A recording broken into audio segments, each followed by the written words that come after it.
ఓడించలేడు. ఇది మళ్ళోసారి నిరూపితమైంది. మీ అందరు సహకరించినందుకు, ఓటర్ మహాశయులు ఆశీర్వదించినందుకు, మీడియా మిత్రులకు, ఓటర్ మహాశయులకు సహకరించి మద్దతు ఇచ్చిన ఎంఐఎం పార్టీకి, ముఖ్యంగా సిపిఐ, సిపిఎం, కోదండరాం సార్, ఇతర సంఘాలు, రాజకీయ పార్టీలు అన్నీ మాకు సహకరించినందుకు వాళ్ళందరికీ మనస్ఫూర్తిగా कृतज्ञतలు తెలియజేస్తున్నాం। खासकर इस बाई इलेक्शन चुनाव में एमआईएम हम साथ हमारे लिए कांग्रेस पार्टी को मदद देकर इस चुनाव में ये जीत हासिल करने के लिए जो मदद किया, एमआईएम सदर असदुद्दीन ओवैसी, उनके भाई अकबरुद्दीन ओवैसी को कांग्रेस पार्टी के तरफ से, हमारे कांग्रेस कार्यकर्ता के ओर से हम धन्यवाद बोलना चाहता है।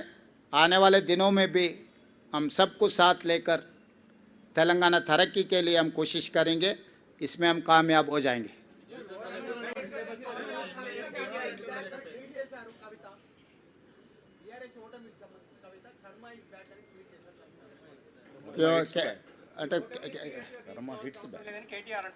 అది కేటీఆర్ అడిగితే కరెక్ట్గా సమాధానం చెప్పాలి।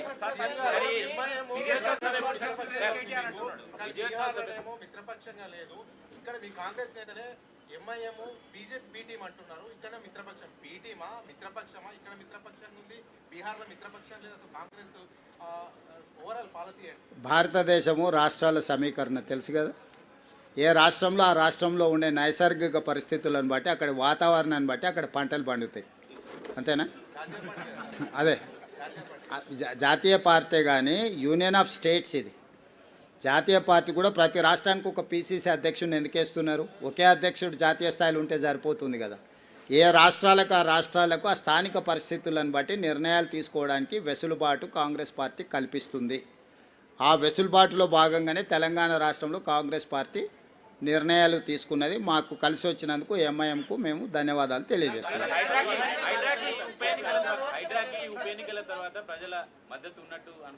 చారి గారు ఒక్కదాని కాదు, మొత్తం కాంగ్రెస్ ప్రభుత్వానికే ప్రజలు మద్దతుగా నిలబడ్డారు।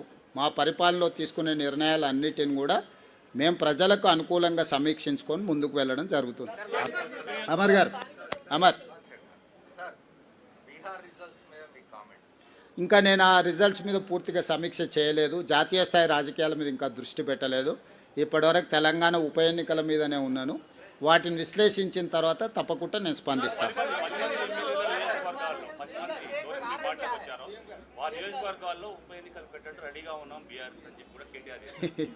ఇక ఇప్పటి దగ్గర నేను అదే చెప్పిన, మళ్ళా అదే మాటలు మాట్లాడుతున్నాడు కాబట్టి ఇవన్నీ నేను అందుకే చెప్తున్నా, నేను సూచన చేస్తున్నా, తెలంగాణ మంచి కోసం వాళ్ళ భవిష్యత్తు కోసం ఇద్దరికి సూచన చేస్తున్నా।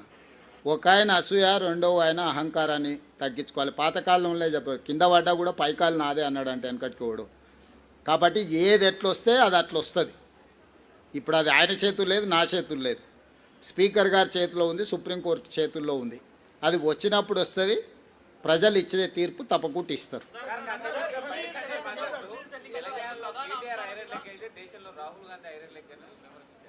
అదే మొత్తం అన్నీ పరిశీలించి మొత్తం కలిపి వడ్డిస్తా।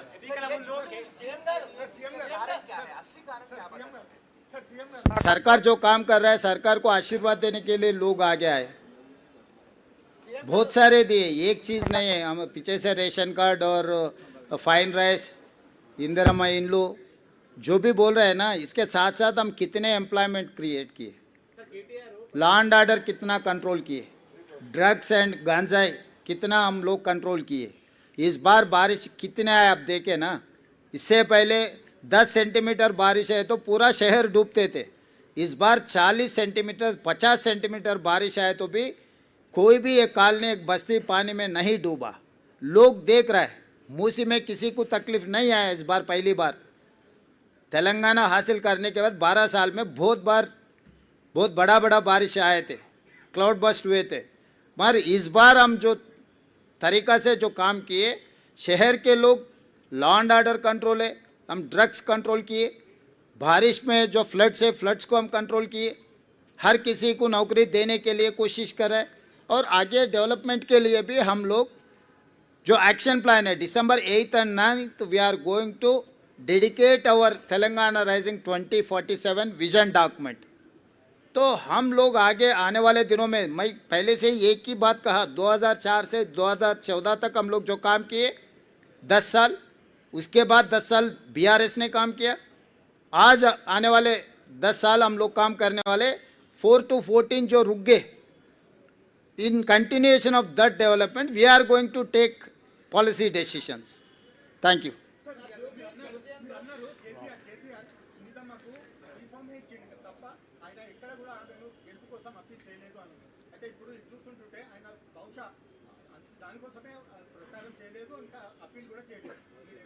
అంటే నేనేమన్నాను, ముందు నుంచి పాపం కేసీఆర్ గారిని తప్పించి ఆ కుర్చీని గుంజుకోవాలని హరీష్ కేటీఆర్ పోటీ పడుతున్నారు. సో ఒకసారి వాళ్ళకి అవకాశం ఇస్తే వాళ్ళ పరిస్థితి ఏదో వాళ్ళకి అర్థం కావాలని కేసీఆర్ గారు మౌనంగా ఉన్నారని నేను అనుకుంటున్నా. కేసీఆర్ గారు క్రియాశీలక రాజకీయాలలో లేరు, వారి ఆరోగ్యం కూడా అంతంతగానే ఉంది. క్రియాశీలక రాజకీయాలలో లేకుండా ఆరోగ్యం అంతంతగా ఉన్న ఒక నాయకుడిని విమర్శించడం భావ్యం కాదని నేను భావిస్తున్నా. కేసీఆర్ గారు క్రియాశీలక రాజకీయాలకు వచ్చినప్పుడు తప్పకుండా వారి పట్ల నేను స్పందిస్తాను. నా సూచన ఒక్కటే మీకు, ఇక డెవలప్మెంట్ మీద ఫోకస్ పెడదాము.